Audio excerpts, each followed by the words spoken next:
Her er en ute i Hoyvíkene.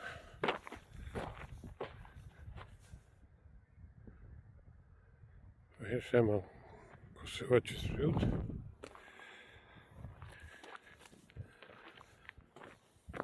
Jeg prøver en funksjon av telefonen nå som kallar Horizon Lock. Det skal være så mynten ikke hoppas nok som man gonger. At det helt er stabilt. Og kjøpa ser finna telefoner og alt det. Men for jeg skjønte nå alle mulighetene som gjør. Så det er stått til å prøve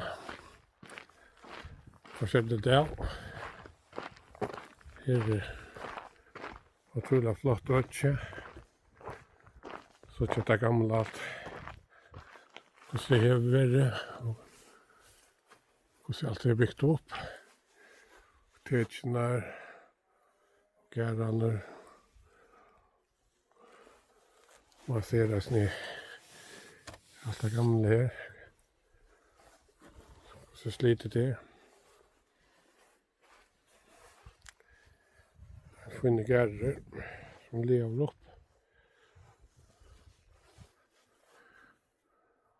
Flott gammel lia hus. Flätkjøtt, vi flätter ikke.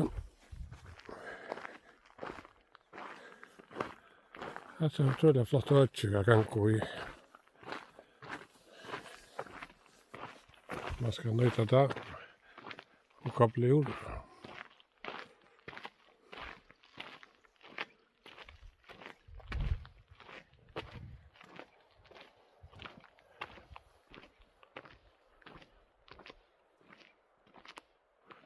Heima og gærre senter her.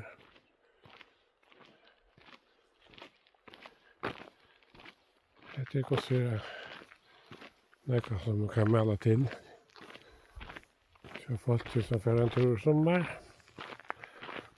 Og kanskje resten til man fjæser vid telefon som jeg.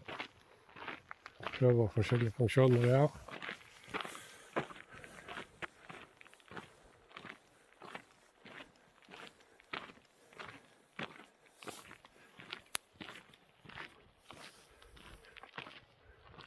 Några fingrar för det är inte smart, men det här är vi ute i hela. Folk är här nere och fiska. Det är stått att sådär ungdomar gör och använder sin telefon och vid tälten.